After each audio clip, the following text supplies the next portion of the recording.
Ladies and gentlemen, dear students, dear colleagues, I want to welcome you all to our first international lecture of a lecture series of 3 international lectures, which is a cooperation of the University of Salzburg together with the ÖAD, the Austrian Exchange Service, and the UNICO, the Rectors Conference, and the Students' Organization of Austria. And I really want to welcome just a few persons beside that, especially because we have a special guest here, besides of our discussants from abroad, from Estonia, from Finland, and our students who were abroad.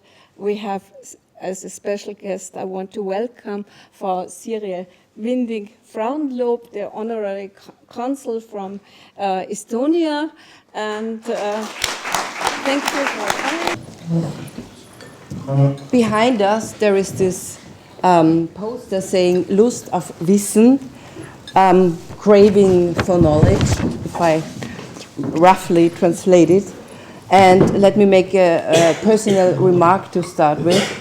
I'm also craving to know more about the Baltic states, because if I may say this personal remark, the Baltic countries are white spots for me. So I hope that I will get to know a lot more about the Baltic states and Finland.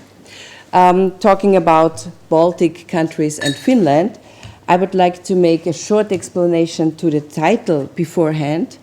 The title of today's event is Go and Away, Go Baltic. But correctly speaking, the Baltic states are Estonia, Lithuania, Latvia. But we also have colleagues from Finland participating in today's discussion. And Finland is geographically situated at the Baltic Sea, but historically and politically spoken does not belong to the Baltic countries. Those are the former Soviet countries where Finland did not belong to. Finland is a Nordic country, historically, culturally, and politically. While the indigenous populations of Latvia and Lithuania are known as Baltic people, those of Estonia are Finnish people, together with the Finns. So please correct me if I make any mispronunciations or any wrong informations, because you are the experts coming from those regions. We are going to see a short video on the Erasmus program in Estonia, but before that I would like to introduce today's participants, and I will start according to the alphabet with Professor Pertti Ahonen, Professor of History at the Department of History and Ethnology at the University of, now this is the first test for me, Jyväskylä in Finland. Perfect, yeah. Good. Thank you very much. Yeah, and he already has a very international curriculum, having studied at Yale University and Oregon, and coming from Finland. And he holds a Doctor of Philosophy in Modern European History, which he received from Yale University. His research is, he focuses on the political, social, and cultural history of modern and especially post-1945 Europe, modern Germany, modern Central Europe, and Northern Europe. Just very briefly, welcome today.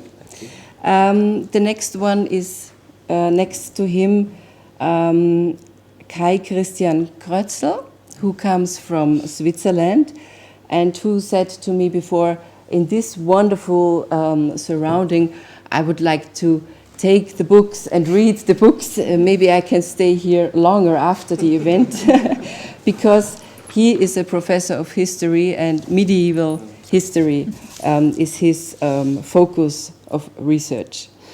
So maybe you have the opportunity afterwards. He's a professor of general history at the University of Tampere in Finland. and right now also a senior fellowship of Niedersachsen at the Herzog August Bibliothek in Wolfenbüttel. Yes, coming to Mr. Eero Loonum, correct? From the Archimedes Foundation Estonia. The foundation, and you will later explain it in more detail, is a body established by the Estonian government with the objective to implement international and national programs and projects in the field of training, education, and research. And you built up the national education marketing platform, Study in Estonia, which was established to enhance the attractiveness of Estonian higher education. And I hope that you will tell us more about that afterwards.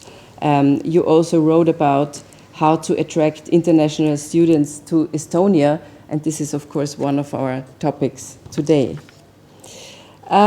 We have two students here. I'm very pleased. Welcome. Nicole Salamonsberger. She is also a representative of the ÖH, University Salzburg, and a political science student here.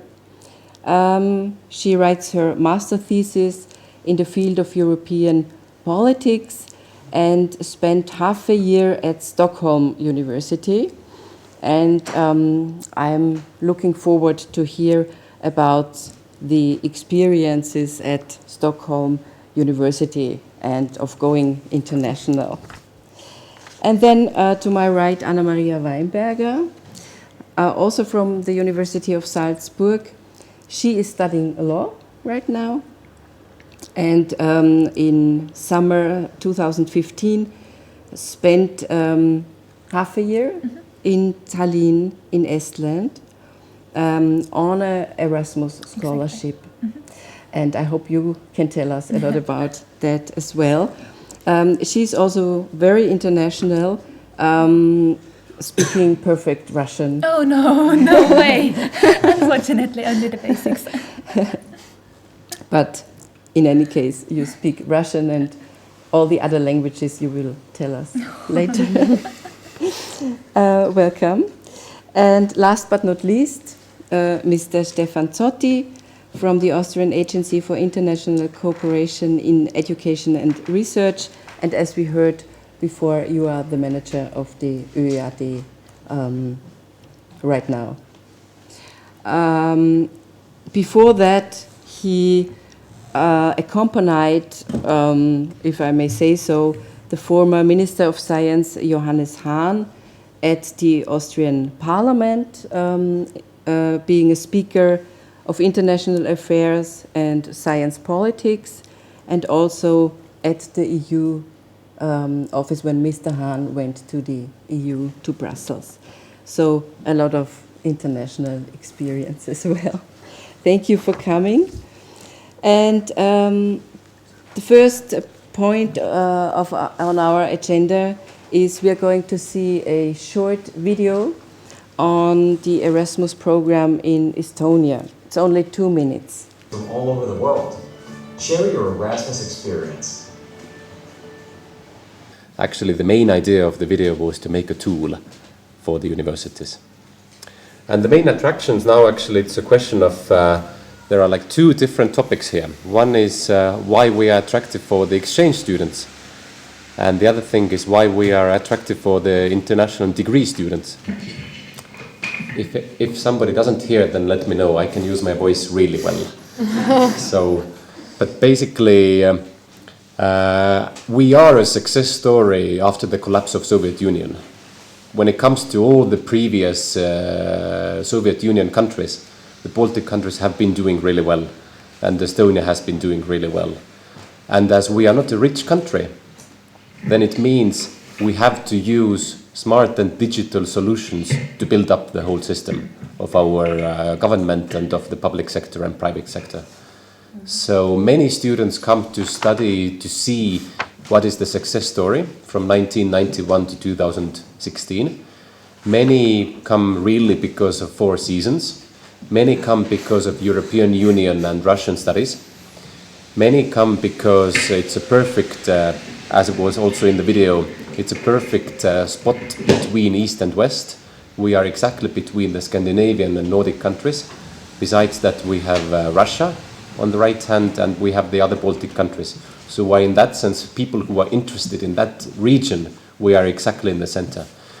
Then there are different study programs that students really like, and there are which are like big hits amongst them, starting with cybersecurity, ending with I don't know, different kind of engineering programs, maybe even anthropology, animation, things like that.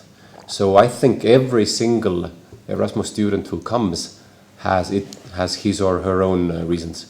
But yeah, now I mentioned, I think, most important of them. Thank you for the beginning. You studied in Tallinn. Can you tell us briefly what was your motivation to go there and how did you like it? Yes, 1 year ago, the University of Salzburg also organized international lectures and for the students to get to know the Erasmus program, and I was taking part in one of them, and there was an incoming student from Bulgaria, and she was making advertisement for her home university. And I still remember Professor Reiner. After her presentation, he encouraged us to go to exotic destinations. And later on, I checked the cooperations the law faculty had with more eastern countries, and Estonia was one of them. So I thought, well, Tallinn, that's my destination. And what was the language which you used there? Well, do you know Estonian? Because No, I did not know Estonian. And I was quite surprised that the language was really tricky. But I thought for me it was some sort of duty. I'm living there for half a year, so at least I should go to language classes. And I attended them. Well, the results, I don't want to talk about it, but it was amazing. Everybody was speaking English. I was so surprised, even the ladies at the cashier desk, they would speak English. So this is really way better than in Austria. And the program at the university, was it in English as well? Yes, I was at the Tallinna Tehnikaülikool. They offered many English lectures, not only lectures, but as Mr.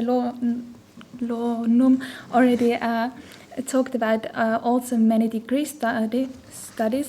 So there were not only Erasmus students, but many students from India, Pakistan, Singapore, so very international. Very international. Very good to hear. Thank you. Before we go on in the discussion, I would like to give you some more background information about the Baltic countries, as far as I researched, and please correct me if something is not true. Students from the Baltic countries are highly mobile. Estonia, Lithuania, and Latvia are among the top countries within the EU, sending students to study abroad. Above average percentage of Erasmus Plus students from the Baltic countries. They are above average in comparison to the other European countries. The number of outgoing students from Latvia has highly increased in comparison to 2007, when the program Lifelong Learning was initiated. And the number of outgoing students from Estonia, Lithuania, and surprisingly maybe Austria was 26 to 50%. Students from Austria, we heard before, participating in the Erasmus program prefer the southern countries such as Spain, France, the UK, but also chose countries such as Sweden or Finland. I want to give you some figures about the number of students who studied on an Erasmus Plus scholarship in Austria, about 6,000, and only 1% of them, approximately 1%, went to the Baltic countries. Just to give you figures to compare, we have a number of 320,000 students overall in Austria, and 23% of them are international students. Now, what does it mean to go abroad and to take advantage of the great chances the Erasmus program offers? It not only enhances skills, as we saw, and employment opportunities, but of course also international competence and awareness. And in preparation for this event today, I came across the Erasmus Impact Study, which was published in 2014 and was compiled from questions and responses from more than 70,000 individuals. And they found out 6 so-called MEMO factors. And those factors are tolerance of ambiguity, meaning accepting other people's culture and adaptability, curiosity, which is a very important factor, I think, meaning to be open to new experiences, confidence, trust in one's own competence, serenity, awareness of one's own strengths and weaknesses, decisiveness, it means it strengthens your ability to make decisions, and it strengthens your ability to solve problems. Now, I would like to ask the 2 students here, did you make this, is your experience the same? Is it coinciding with the experience you made? Did you feel it made a good chance, a good change also in your life? Yeah, of course. That's definitely true. Had the chance to spend half a year at Stockholm University, as you already mentioned, and it's a total positive experience in my whole life. I can say you learn about a different culture, different academic approaches. You learn a different university system. For many of us, I think it's the first time being alone, being away from home without the parents. You have to experience it on your own and make unique experience. Yes, and the thing is that you get to know so many friends and meet people who made the same experience, and that you can share with them. And I think it's a long-lasting friendship, and that's really changed my life. And you have friends all over the world after your Erasmus day, and yeah, that's great. What about the language difficulties?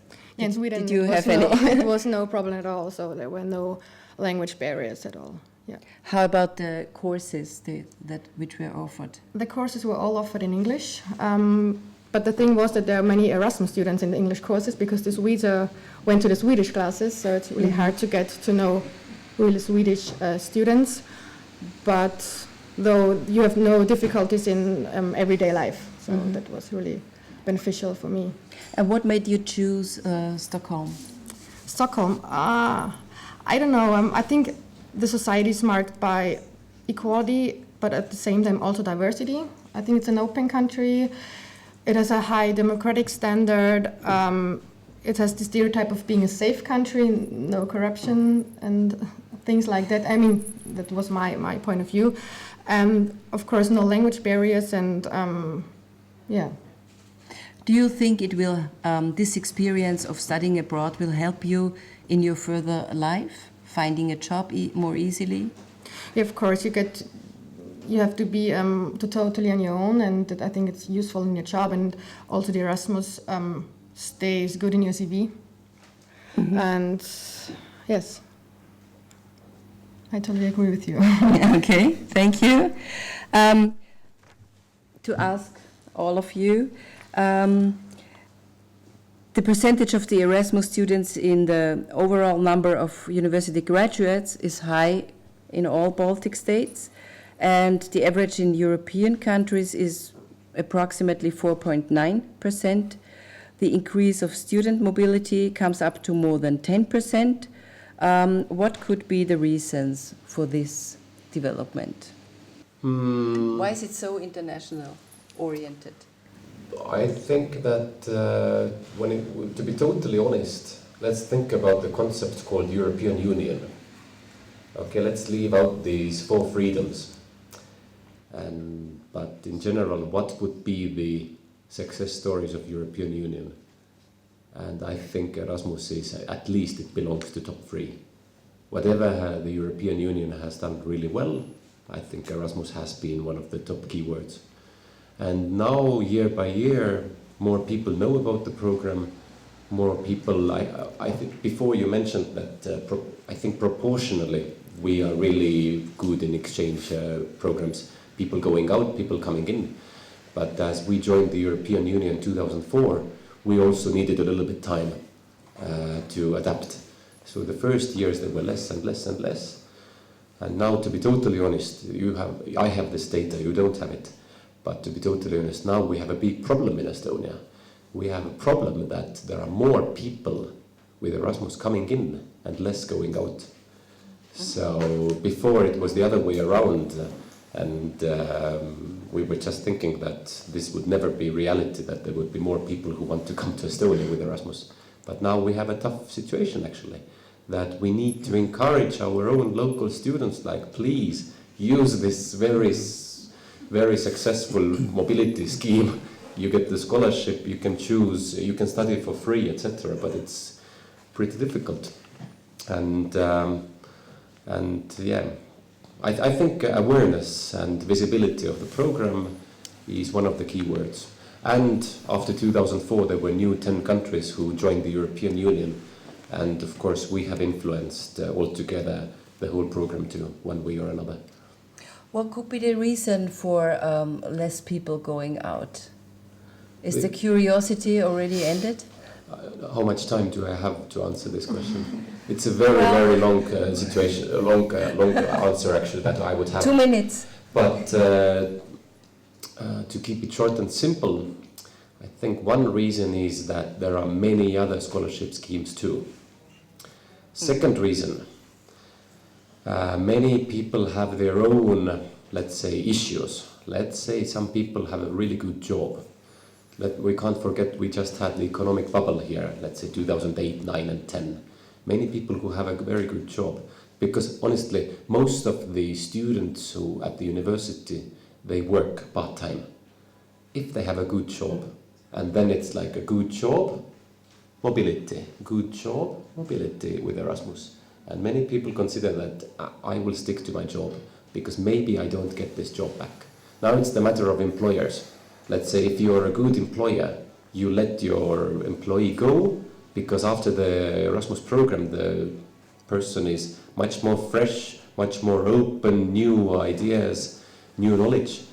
But many employers are, let's say, old school employers.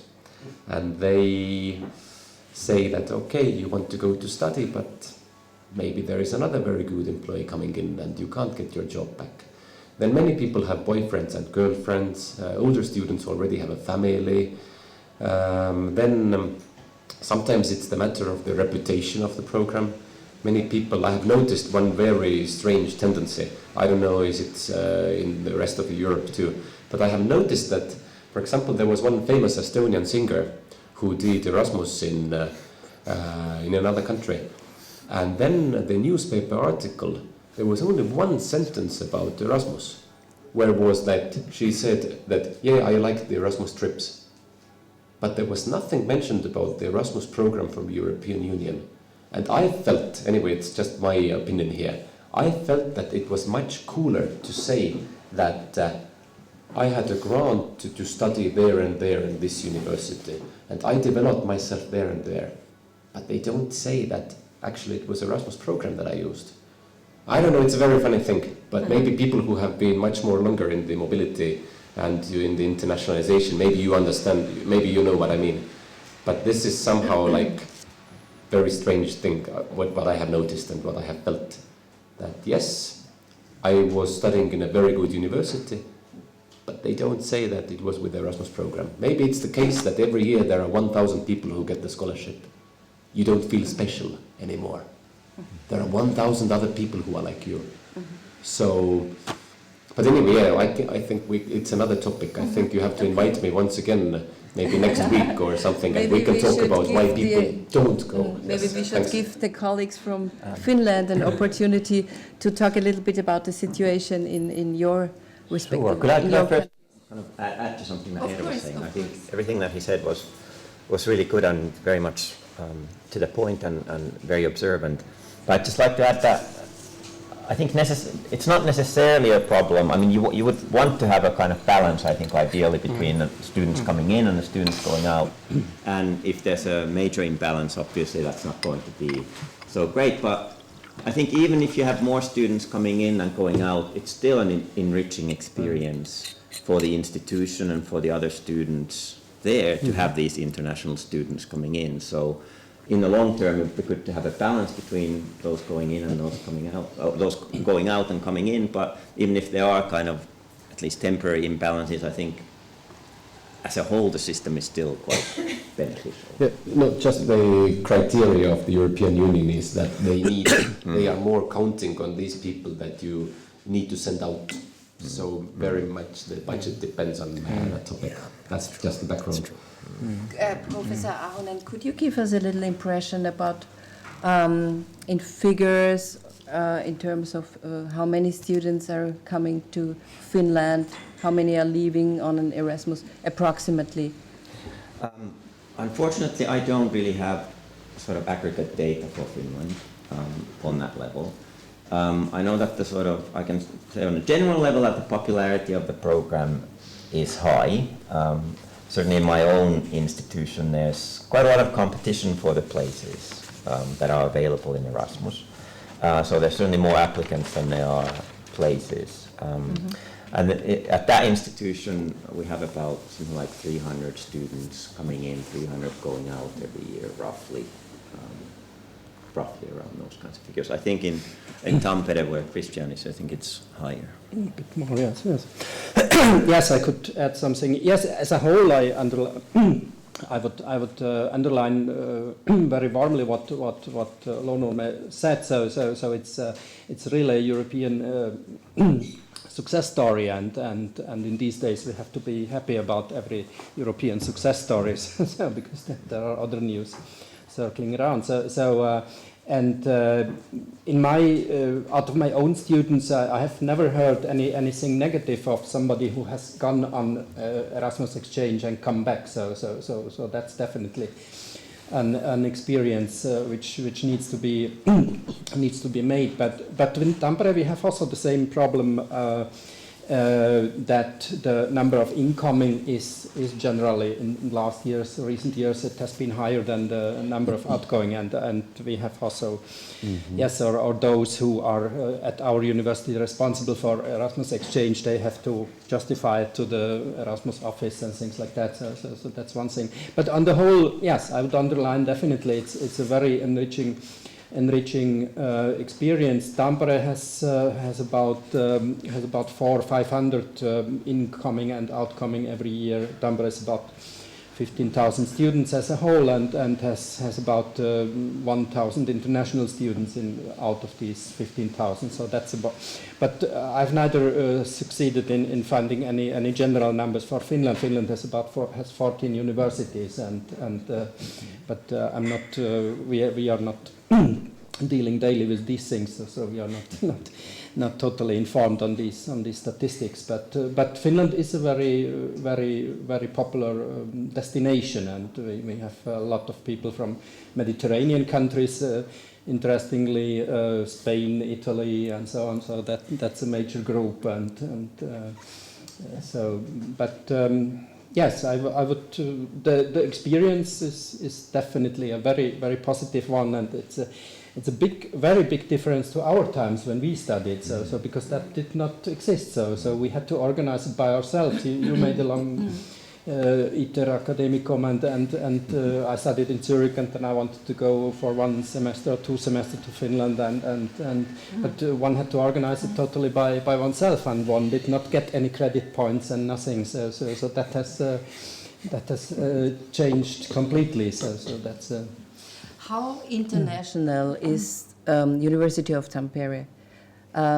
What are if you think about the classes, are they being offered in other languages, in English, for example? That depends very much on the field of study, I would say. In certain fields, communication studies, politics, and informatics, and so on. So very much is offered in English. In history, for example, less. And I think that's the same thing in Jyväskylä. So it depends very much on the study fields. I think Finland. I remember some figures. Finland has about 400 or 500 English language master programs. So that's as a whole on all Finnish universities. So that's about the number which functions. So, and it depends very much. Aalto University in Helsinki, they have certain faculties which function more or less totally in English, but that's more or less natural sciences and I think you have also a big department of natural sciences in Jyväskylä, which functions in English mostly. So that's a difference between humanistic sciences and cultural sciences and other sciences. Yeah, Professor Professor Alanen, sorry. How is the situation at Jyväskylä University? How international is this place? It's also relatively international. I mean, I think probably of the places in Finland, Helsinki, the capital, probably is the most international overall in percentage terms and so on. But certainly Tampere is up there as well, and I think Jyväskylä is not too far behind that. And as Christian mentioned, there's certain areas, certain fields where most of the instruction even is in English. And there are various master's programs in English, various kind of summer schools as well that you can do without necessarily enrolling on a whole degree program. And there's courses for Erasmus students during the regular academic year that are offered in English. And we've been trying to, in the history and ethnology department where I work, we've been trying actively to increase the number of courses available in English. For the visiting students and international degree students, but also for our own students, because the kind of, when you get the students, you mentioned before that in Stockholm it was a bit of a problem in that the Swedish students would take the Swedish language courses and the international students would take the ones in English. And I realized that is true, but we're trying to kind of get more mixing going on. I think that's often quite productive. You get very interesting discussions among the students when you have the sort of homegrown students together with the international ones, and so we're trying to build on that more and more. Mr. Zotti, if we look at the situation in Austria, first of all, the gap which was mentioned before between students going out and coming in, how is the situation in Austria? Could you tell us more about that? Plus, how international are the Austrian universities in terms of classes in English language? At least at my time when I studied, I don't really remember classes in English. Well, starting with the second question, I'm not completely nuts to assess the internationalization state of Austrian universities here right now. You could give us your impression. I rather won't. No, but I'd be careful in giving the impression that internationalization or that the quota of English courses is a sound criteria for the state of internationalization at Austrian universities. Of course. I mean, this definitely is a difference compared to Baltic states, compared to also the Scandinavian states, that being part of the big German language family, we have a couple of programs running with other countries where they would send their students to Austria to do courses here, but in German. For example, we have a program with the Kingdom of Oman running, where they are very strict that they want their students to do courses in German.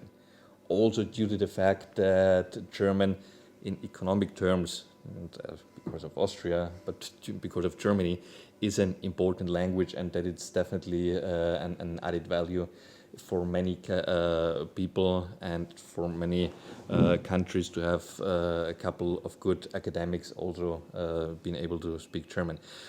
However, we can see that in a couple of universities we have a growing number of English courses. The Technical University of Graz has the aim of develop at least the majority of the master courses in English. They want to stay with the bachelor courses in German mainly, but master courses more and more in English. We, in many universities of applied sciences, see that they run a couple of, not a majority, but a couple of English courses. I myself am teaching a European study course at the University of Applied Science in Eisenstadt, which is run in English. And yeah, there you have, I think more than 2/3 of the students are from abroad. But as Nicole said, I mean, this might lead to the consequence that in some English speaking courses you would then only have foreign students. Which might also not be the perfect situation, getting an understanding of the internationalization of the university as such. We should be careful not to, or I think a university needs to be careful in creating such English-speaking courses that they would not open up a separate branch for foreign students. We are the normal university, and then for our Erasmus students, we have here their courses here and there. So, Which, of course, would also be very limited. yes, so certainly. But apart from this, I feel it's necessary to have it as to have internationalization as an integrated approach. Therefore, it might be more valuable, as I know from a couple of universities and courses, to have, for example, parts of the lectures in English, part of seminars in English, so to have it, but an integrated study where it's easier for international students to be integrated, but not as a separate study or a separate branch.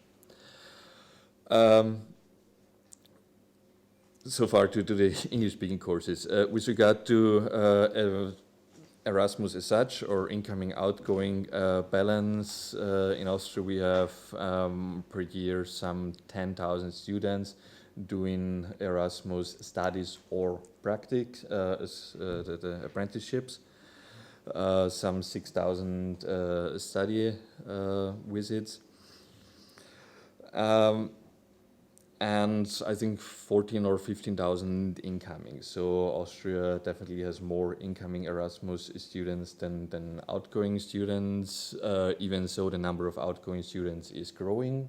But for the last couple of years, we see that we might reach a certain limit for the time being, for reasons already given by Eero, and it's the same with professional career, with private reasons, having a job or some other things.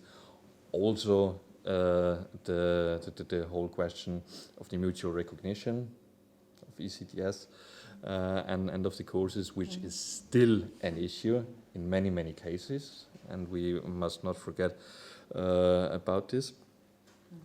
However, what's maybe the good or the interesting situation with the Nordic countries, the Baltic as well as the Scandinavian, we have more Austrians going to Estonia, for example, than Estonians coming to Austria. In the last 5 years, we had some 63 Estonian students coming to Austria. Interestingly enough, nearly half of it to the University of Salzburg, and some 250 Austrian students going to Estonia, some 90 to the university you mentioned, Tallinna. Technical. Thanks a lot. Perfect. So, and the same, by the way, is true for Finland, where but in Finland we have it's 10 times as much. So over the last 5 years, 2,000 Austrian students going to Finland. Unfortunately, not even 130 Finnish students coming to Austria. So I think we need to work on a balance with our Nordic friends. What is the reason for that? What makes somebody decide go to a certain country? It's an interesting question, I think. It might be personal contacts. Well, I think you have two very good examples sitting next to you. You could address however, we certainly do a couple of studies.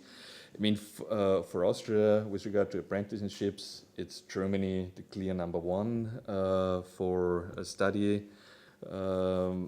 Mobility, it's Germany, UK, and then Spain, France.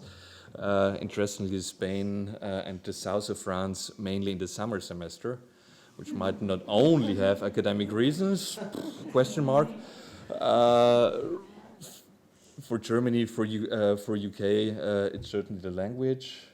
Germany is an important academic country with important universities anyway, and important industry when we think about the apprenticeships. Normally it will be in a certain way a certain mix between personal and private interests, academic interests, already existing links. As we just heard, that there is a link between the law faculty in Salzburg and this Estonian university, where maybe the one or other professor will also give some hint or additional motivation into this direction. I think it's great to see that we have a couple of Austrians going also to more exotic destinations, as you called it.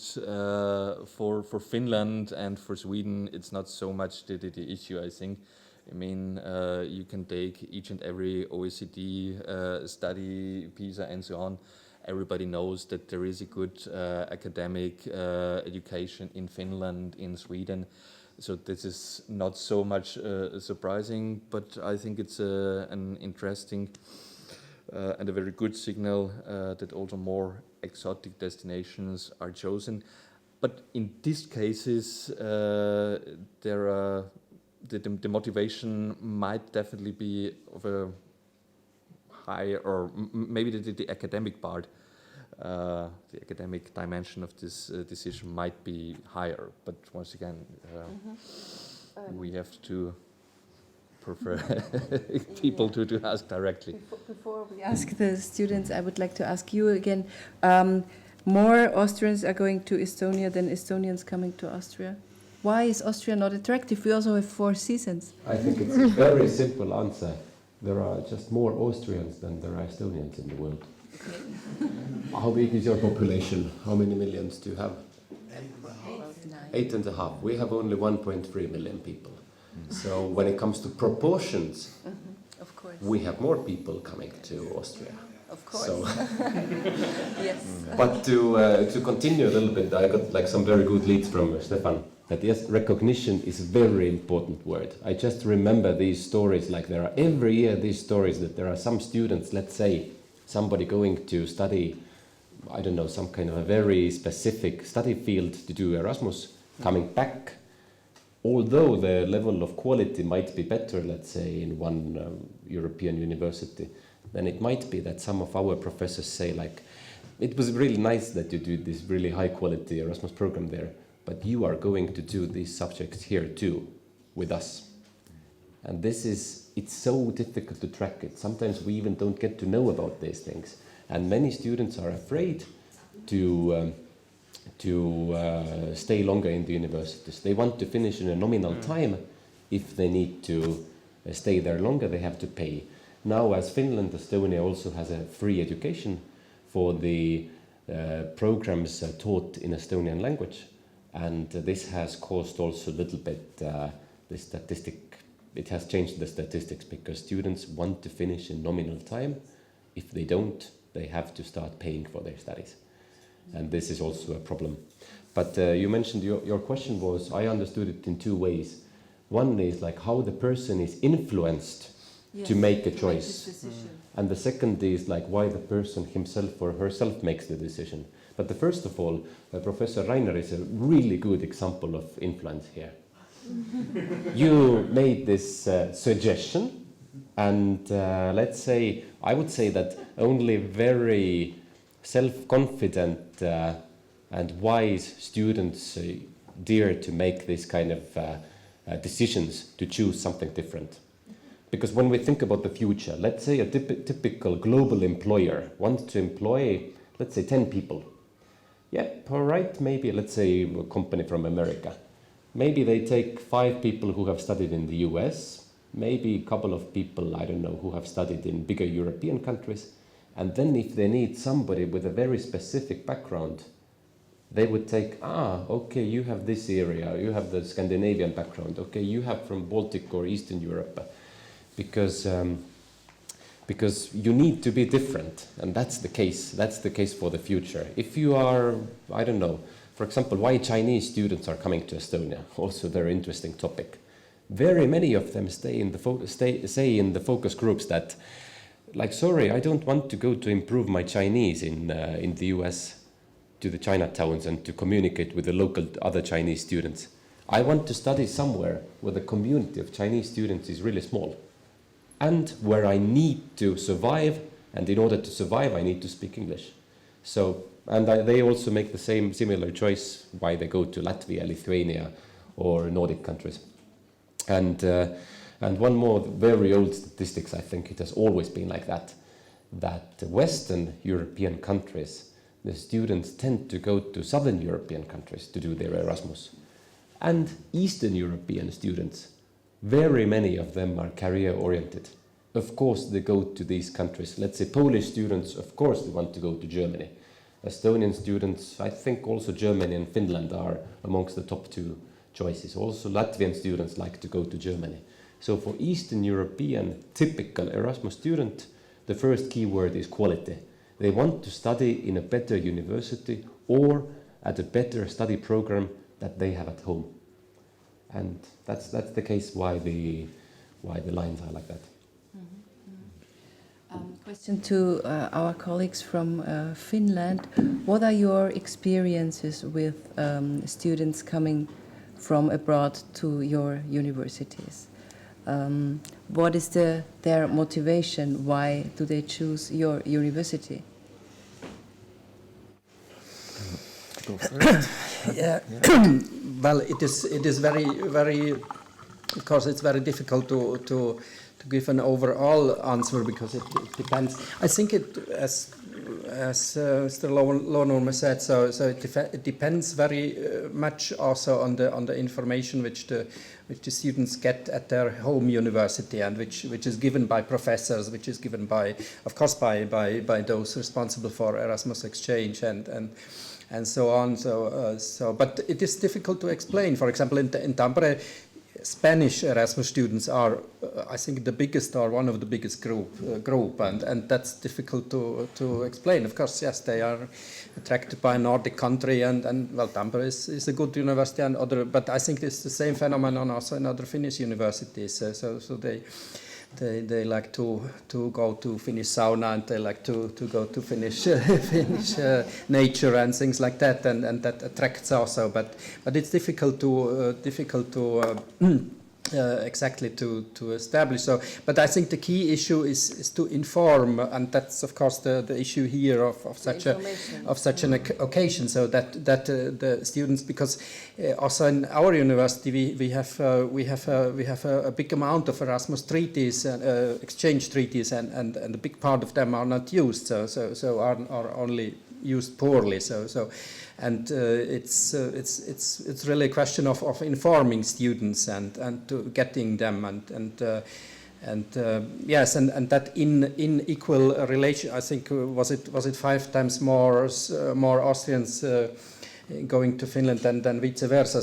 So that's it's generally from Finland. They regard also that the German-speaking countries, then they tend to go to English-speaking countries. That's their first choice often, and because they regard it easier and so. But that would be also a question of informing them that now the German-speaking countries, they have also increased the number of English courses and English programs and things like that, which was not always the case. So that's our duty to inform them to correct that inequality. So. With what international universities does University of Tampere have cooperations? I cannot enumerate them exactly, but there are about, I think, 70 treaties. I think on the global level, and then on the Erasmus level, as far as I remember, it was 200 or something. 200 Erasmus. And which regions? Well, it's quite distributed. Both East, West, and also Southern Europe. So the number of treaties of available destinations is in fact quite big. So in that sense, it is a wide range, and so but they are not from our side. They are not used as much as it should be. So and that's for obvious reasons also, which you enumerated. But we need to work on that definitely. So. How about University Uvascular, Mr. Ahmed? Yeah, I think it's a similar picture to what Christian was saying. So I don't really want to repeat the same points, but I mean, I think Eera was right in mentioning that for quite a lot of students, sort of career goals are very important, and the specific educational value of a certain program. I think probably in our field, history, that's probably a bit less the case, because I think coming to Finland to study history is probably not going to make you specifically for any kind of particular career goal much more competitive, unless it's Finnish history that you want to study, and that's a fairly small group of people. So I think it tends to be more general reasons about wanting to go somewhere different or experience the four seasons, perhaps, something like that. But just one comment actually about the imbalance between Austria and Finland, and the fact that not that many Finns come to Austria, for instance, which is kind of surprising on the face of it, and unfortunate as well, because obviously Austria is a great destination to go to. But I think a big part of it has to do with language issues, because unfortunately, Finland ranks very highly in the PISA studies, and in many ways that's certainly deserved. But one of the kind of unfortunate trends in the Finnish educational system and the secondary level has been the tendency to lessen the instruction of foreign languages other than English and Swedish. And Swedish is considered kind of not really foreign, but the second domestic language. But fewer and fewer students actually know German, for instance. And to come to Austria or to Germany, there's a perception or even a requirement in Finland in these programs that you have to have German at least to a sort of decent level, and a lot of students don't have it anymore, which is a bit sad. So I think it would be nice to have more kind of diversity of language competences. Nicole, you mentioned one of the reasons why you went to Sweden was it is a safe country. But what were the motivation really? Did you know anybody? Was there a cooperation? No, I think it didn't depend on so much on the country as you always mentioned, because I think my department, the political science department, really encouraged us to go abroad, and they gave us incentive to go there, because you mentioned the thing with the Estonian students have problems with the ECTS. All the European students. Because I think in Salzburg it's kind of different, because we don't have any problems at all. It's really well organized. Wow. And that was a reason why I go there, because I didn't want to lose a semester, and I didn't lose one. And of course, me as a student representative, I tell my students, okay, really go abroad and make the experience. You won't lose anything, and it's really good organized in our department. And yes. I want to say that. Yeah, recognition seems to be a very, very big problem. Why, in one EU, why do we still have that problem? I ask a very naive question.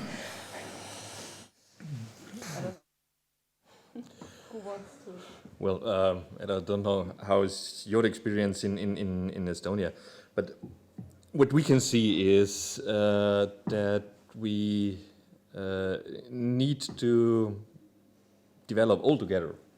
We need to go further to a sort of Bologna 2.0. What we had in many member states, and I just had a discussion this morning with colleagues from Switzerland and Germany, where they see that the situation quite alike. That at the very beginning, where there was a certain euphoria and where it was quite easy, and but it was only for a rather small number of students. Now, doing a sort of Erasmus semester is not so much a real extraordinary anymore, and it gets in many universities more and more formal. And we have in many universities a new culture of sort of pre-assessment where it works quite well, but there still seems to be certain skepticism at universities with regard to the quality at other universities, and also due to the growing number of students doing this program, there seems to be a tendency going to a higher bureaucratization of the recognition process. So not the individual progress anymore, not the individual learning outcome and ECTS recognition, but when universities, and this is what we can see, where universities aim for a more general, more bureaucratic approach, it gets more complicated. Because, as you told you have some 200 agreements with other universities, which means, don't know, 1,000, 2,000, 3,000 possible courses. If you then aim for a general approach, you run really into deep problems. So what we need at our university definitely is a maybe a bit step back to a more flexible, to a more individual approach when it comes to recognition. But yeah, I know from a couple of Austrian universities, this seems to be difficult for mass universities and for certain courses with a very high number of students. What could a more individual approach be? To really look deeper into the concrete possible learning outcomes, but this takes time. And here we have, this is also an issue of the resources at universities. So you mean testing students who come back from... No. No, not to test them again, to get a certain mutual trust, which works well where there is a personal link between the particular institution, the particular institute here at the University of Salzburg and the partner institute in Estonia, which does not work so well with universities which aim at a maximum number of possible cooperations, but not having a real idea about the quality there. Mm-hmm. So actually there should be a closer cooperation and only cooperation between universities which really know each other and know the quality of the other institutions. What would you say? Well, I think that's difficult as well. Too much. Going to create other obstacles then and make it difficult as well. If you have to personally know people to trust them, I think that's also not really such a good thing, and it's problematic in itself. So what could be the solution? Well, I think just a kind of greater willingness to accept the kind of European standard in things, perhaps. I have a solution. Good. Oh, you're the one. Yes, I know it. Now finally somebody asks me. Actually, I think the one thing is that we can't build like more some kind of corporations. It's like dealing with a problem, but not with the source of it. This is not the case here. We can make like all the professors all over Europe to talk to each other, but there will be maybe the professors leave the university, maybe they go to work to another place, there will be new people. We can't deal with that. So it's the source of it is that mutual understanding, and to really see that if there is an academic recognition, then they have to see that this is the mutual trust, and this is how the whole Europe should work. But my solution is that this is a little bit off the record answer, but basically we have to wait one more generation. That's it. Because let's say the old school, or let's say the conservative approach, they still haven't done, let's say, this kind of international exchanges themselves. So soon the new generation will come, they start to teach, they start to build up the new system, and they have their own emotions, experience. And so, yes, my bad answer is that one more generation and then it's fun. Then not fun. Then it's nice and then it's done and then it's fun. Yeah. I would like to ask both of you from Finland, do you agree with this? Yeah, well, yes, surely. My recipe would also be to a debureaucratization in that sense of the requirements and of the. Often they are also only perceived requirements by the students, and so not real one. So they fear things which are not true. Well, myself, I've never rejected anything which a student of mine has done at Erasmus Exchange University, and of course it does not necessarily fit just into that locker which he wanted or she wanted or so, but anyway it can be fitted somewhere in, and but it needs definitely on a larger level it needs to be debureaucratized, because the other way around I've come across. Quite frequently that certain students, especially from Italian universities or Spanish also, they have very complicated bureaucratical requirements from their home university, and I should explain in detail. I should explain to the Erasmus person there. I should more or less describe what's the exact content of each lecture which I'm giving, so that's a total bureaucratic approach to the thing. So that, and it sounds marvelous if you in Salzburg have succeeded now in if the recognition is not any problem here. So that sounds marvelous. So a debureaucratization on a general level, I would say, is one recipe. Yeah, I'd agree with that. I'll just mention one practical example from a previous employer when I was still in the United Kingdom. At this one particular institution where I used to work, we used to spend an enormous amount of time whenever a student went abroad. They mostly went to the US or sometimes to other European countries, sometimes Australia, mostly English-speaking countries, but also continental Europe. When they came back, we then had to look at every course, try to convert it to equivalent courses at our institution, try to convert the grades. It was an enormous amount of work and complete waste of time. So we got rid of that and agreed instead to go with the standards that had been applied at that institution where the students had been. So we didn't try to convert anything into the local system. We just accepted that if the students had passed at a good level at the university where they were, we just kind of left it at that and accepted it as it was, which was, I think, one way of debureaucratizing things, not kind of micromanaging things so much. As we have slowly have to come to an end, I would like to ask you from the audience if you would like to use the opportunity and ask our guests here. The topic of recognition of the ECTS points was already mentioned before. And there is still this rumor going on that if you, oh no, Anna, don't go on Erasmus semester, you will lose a semester.